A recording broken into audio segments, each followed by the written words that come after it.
लिख के उसको यहाँ बोलने का कोई फायदा नहीं है।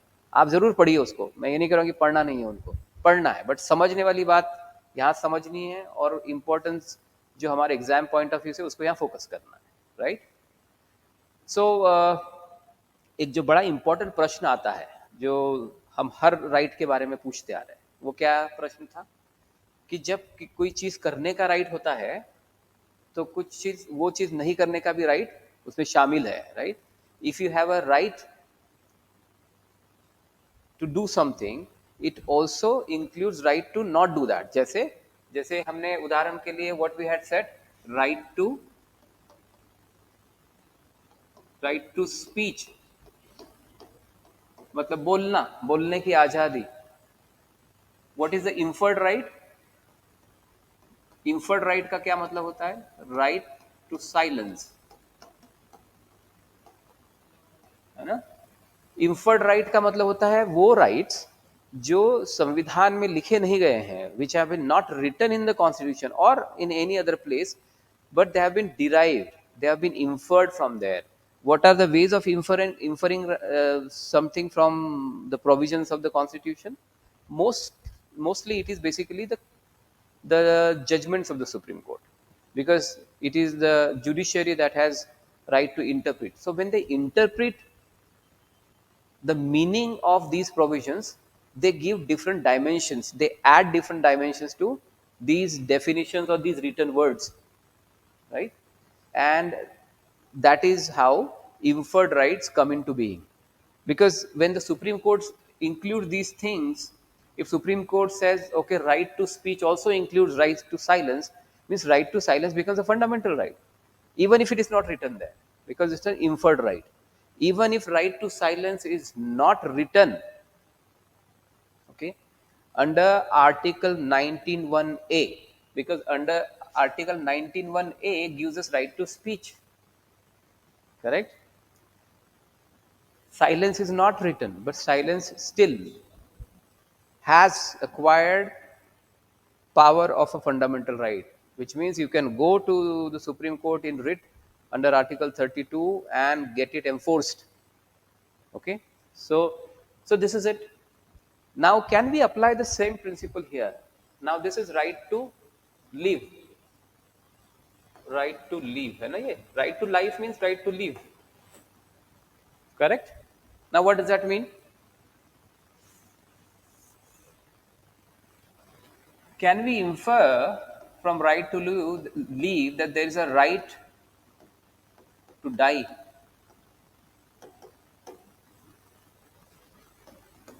ऐसा हो सकता है क्या? क्या is this a inferred right? Now this is a question that has been baffling, that has been troubling, that has been putting a lot of questions in the minds of all the people who are concerned with law, particularly judiciary and the lawmakers.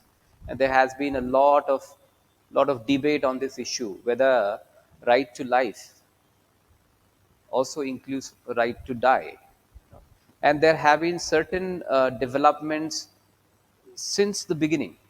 Since the beginning of the constitution, there have been a lot of cases where this question has come into uh, the consideration of the Supreme Court, and over the years it has evolved.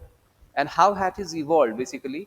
uh, तो पहली बार जब ये प्रश्न आया supreme court के सामने, so it came in this one Ratiram. We'll write here so that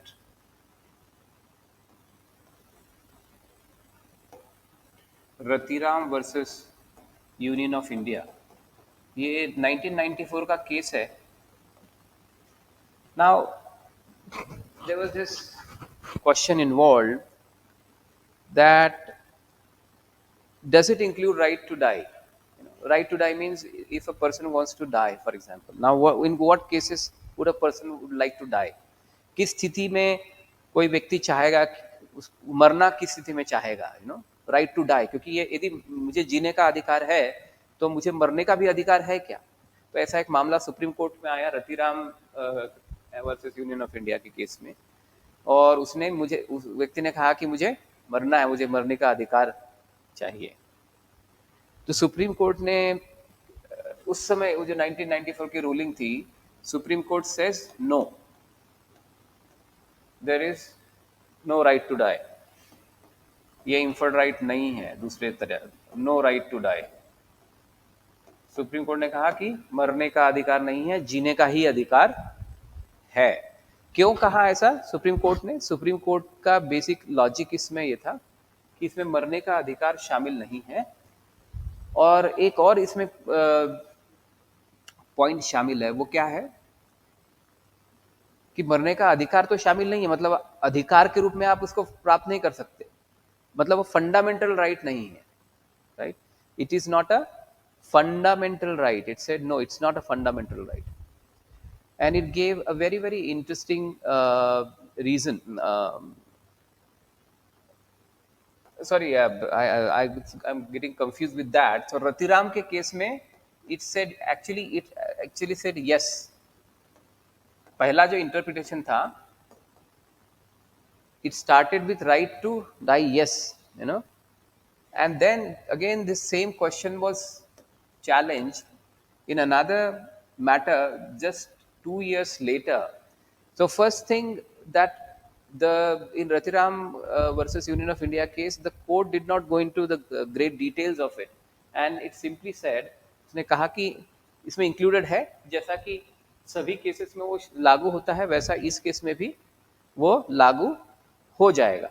और इसमें उन्होंने कहा कि ये पॉसिबल है, बट उस पर्टिकुलर केस में बहुत से जो मैटर्स थे वो अनडिसाइडेड रह गए, क्योंकि जब आप कहते हैं कि कोई राइट इंफर्ड राइट है, तो सबसे बड़ा क्वेश्चन आता है कि उसको लागू कौन करेगा, right? So what who will implement it? When you say that there is a right available, it is available against something, right? So if this right is available against state also, हमने देखा ये वाली बात, and individual also, you know all these things now because I believe concepts are clear. Right to live is available against state and against individual also. Now if we infer that there is a right to die also, who will implement this? Who will do this?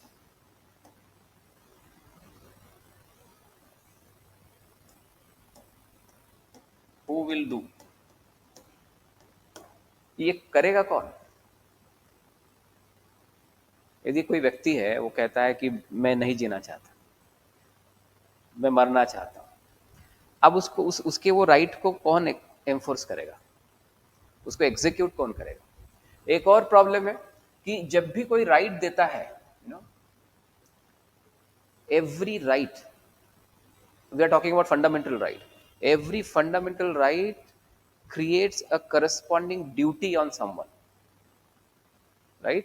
हर एक जो आपका मूलभूत अधिकार है, जो बुनियादी अधिकार है, वो राज्य पर, स्टेट पर या व्यक्तियों पर एक जिम्मेदारी डालता है उसके पालन की, राइट? सो एवरी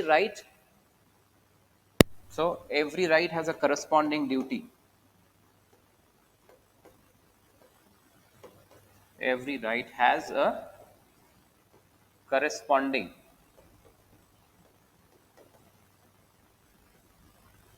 तो वो स्टेट की ड्यूटी हो और इंडिविजुअल की भी, उसको उस अधिकार को लागू करने की, उस अधिकार को मूर्त रूप देने की जिम्मेदारी किसी न किसी पे है. तो ये प्रश्न बड़ा प्रश्न था. तो एक जो 1996 में जियान कौर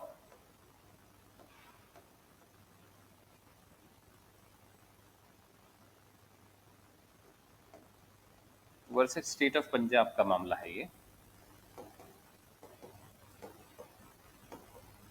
ये 1996 में supreme court went into these details. Supreme court went into the details of these questions जो अभी हमने समझने की कोशिश की. इन्हीं प्रश्नों के उत्तर ढूंढने का प्रयास सुप्रीम कोर्ट ने किया कि फिर करस्पॉन्डिंग ड्यूटी किसकी है. तो हमें दिखता है कि करस्पॉन्डिंग ड्यूटी किसी की नहीं है. क्या कोई व्यक्ति, विकेश कहता है कि मेरी मरने की इच्छा हो रही है, मैं मरना चाहता हूं, तो क्या करेगा? कोई उसको स्टेट को बोलेगा कि अब मुझे मार दो? क्या स्टेट मारेगा? उसकी क्या प्रक्रिया होगी? या फिर क्या वो किसी व्यक्ति अन्य व्यक्ति को कहेगा, क्योंकि राइट टू लिव तो इंडिविजुअल के अगेंस्ट भी अवेलेबल है। तो क्या किसी व्यक्ति को मजबूर कर सकता है कि मेरा अधिकार है मरने का, तो मुझे मारो और ये तुम्हारी ड्यूटी है, इस तरह से। या क्या कोर्ट के पास जा सकते हैं कि मेरा मरने का अधिकार छीन रहे हैं मुझसे और मुझे अभी मार दिया जाए?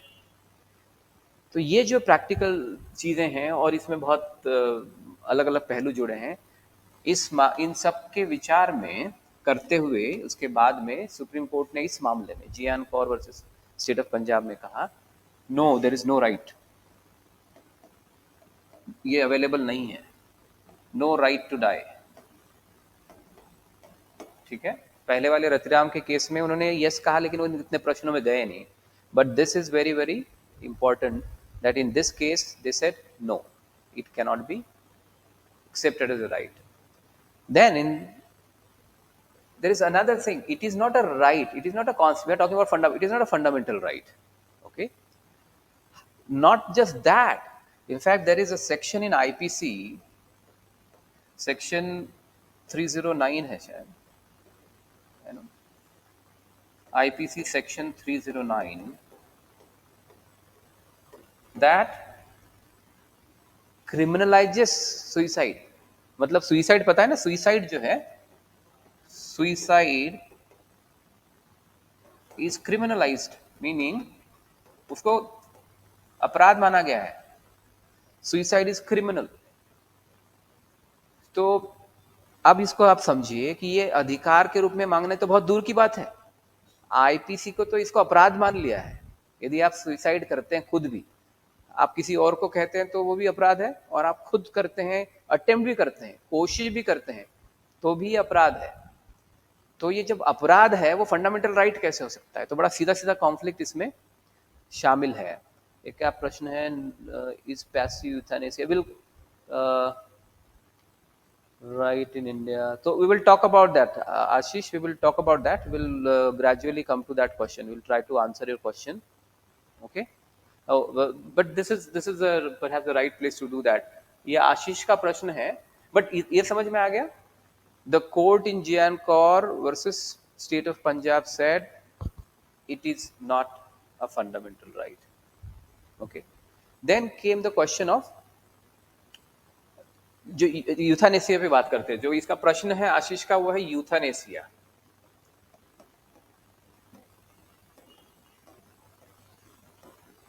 यूथानेसिया है ना? तो ये यूथानेसिया का जो इसको समझते हैं क्या है। Now, euthanasia basically is made of two words. Euthanasia. Eutha means good. Nasia means death. Euthanasia का मतलब होता है good death, अच्छा मरण, है ना? तो ये गुड डेथ का जो बात है, ये गुड डेथ वाला क्वेश्चन भी इसमें आता रहा है। और ये बेसिकली हम ये कह सकते हैं कि ये एक तरह से राइट टू डेथ तो है ही, पर इसके साथ एक डिग्निटी वाला सेंस जुड़ा हुआ है। कौन सा? केवल सिंपल डेथ की बात नहीं करता ये, राइट टू डेथ नहीं है यहाँ पे सिर्फ। इस सब यूथानेसी में अब जब हम अभी तक बात कर रहे थे, केवल राइट टू डेथ की बात वो नहीं करता। राइट टू किस तरह की death? It talks about good death. Now what is a good death? So we need to understand कि अच्छा मरण क्या है।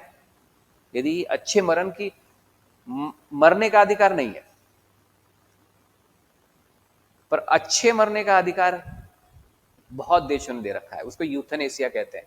सो there are lot of countries, not lot of, there are some countries at least in the world which have actually legalise euthanasia, मतलब euthanasia देते हैं। तो ये अच्छा मरण क्या है? This is also connected to dignified life की बात करते हैं, है ना? आपको पता है, कल भी हमने उस दिन भी बात की थी कि राइट टू लिव में right to live with dignity आता है, वो शामिल है। जब राइट टू लिव में right to live with human dignity शामिल है, तो क्या वो डिग्निटी के सेंस को हम राइट टू डाई के साथ जोड़ सकते हैं? So if it is a dignified life is a right, dignified death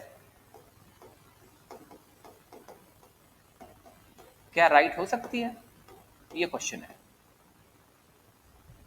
केवल डेथ तो नहीं हो सकती, ये तो तय है।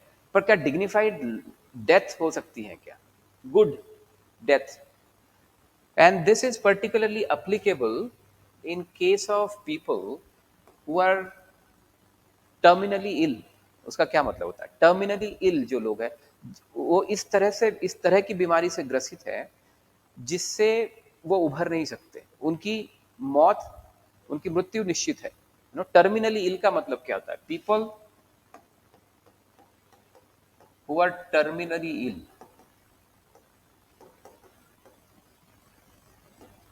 ओके, टर्मिनली का मतलब ही होता है जीवन समाप्त होना। टर्मिनल, टर्मिनल मतलब आखिरी पॉइंट, टर्मिनली इल है। या फिर वेजिटेटिव, वेजिटेटिव स्टेट में है। इनका क्या मतलब होता है सोचते? टर्मिनली इल मतलब इस तरह की बीमारी से ग्रसित है जिससे ये तय है कि उनकी मृत्यु ही होगी, उससे वो रिवाइव और रिकवर नहीं कर सकते, उसका कोई संभावना ही नहीं है जीवन जीने की। और उसके साथ में पेन भी इन्वॉल्व है, पेन या फिर ऐसी अन्य परेशानियां इन्वॉल्व है जिसके साथ डिग्निटी के साथ नहीं जी सकते। उस स्थिति में एक व्यक्ति डिग्निफाइड लाइफ नहीं जी सकता, है ना? ऐसी स्थिति में भी है, पेन है, and he is not in a position, not possible to live with dignity.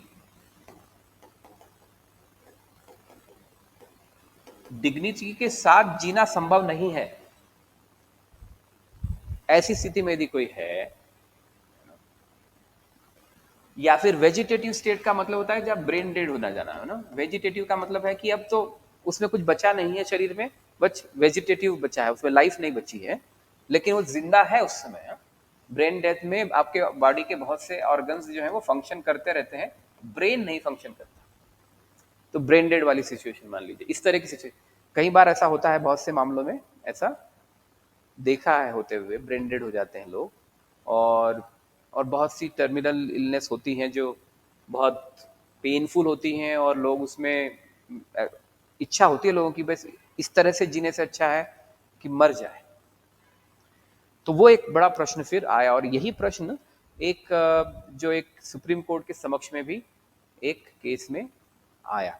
और अब सुप्रीम कोर्ट ने ऑलरेडी ये जो मैटर है राइट टू डेथ का, वो जियान कौर वाले केस में डिसाइड कर दिया है। अब जियान कौर के केस में डिसाइड करने के बाद फिर ये अलग स्वरूप में आ रहा है हमारे पास, ठीक है? तो ये केस आता है अरेना शॉनबॉग के नाम से।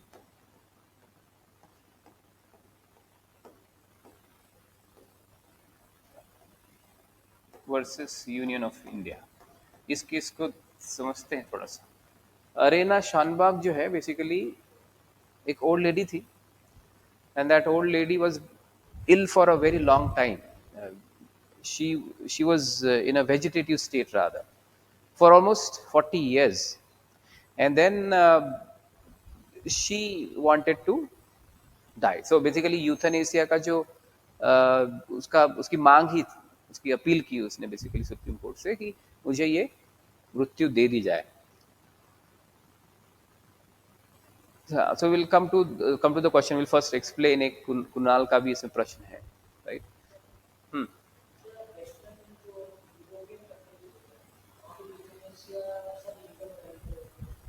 हाँ, उसमें आएंगे, इस केस से ही निकलता है वो सब।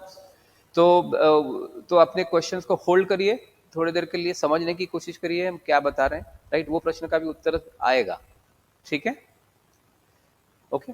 तो ये इसमें जो अरेना शानबाग थी बहुत लंबे समय से इल थी, और उन्होंने कहा कि मुझे, और बेसिकली वो लाइफ सपोर्ट पे रहते हैं। जो ज्यादातर लोग जो इस तरह के इसमें रहते हैं वेजिटेटिव, मतलब वो लाइफ सपोर्ट लगा हुआ है, वो सांस नहीं ले पा रहे हैं, उनकी कोई बॉडी मूव नहीं कर रही है, तो वो वेंटिलेटर पर है और इस तरह की चीजें दे रहे हैं। उस समय सुप्रीम कोर्ट ने इसको अलग तरह से कंसिडर किया, उसकी अलग अलग परतों में चले गए। पहले परतों में नहीं गए थे, अब परतों में गए। परतों में जाने के बाद कहा कि ये डिग्निफाइड लाइफ नहीं जी पा रही हैं, और डिग्निफाइड लाइफ जीना इनका अधिकार है, तो फिर इनको डिग्निफाइड लाइफ नहीं जी पा रही है तो फिर मृत्यु शायद बेहतर है। ये अपने आप में बहुत ही अजीब सा प्रश्न है। किसी व्यक्ति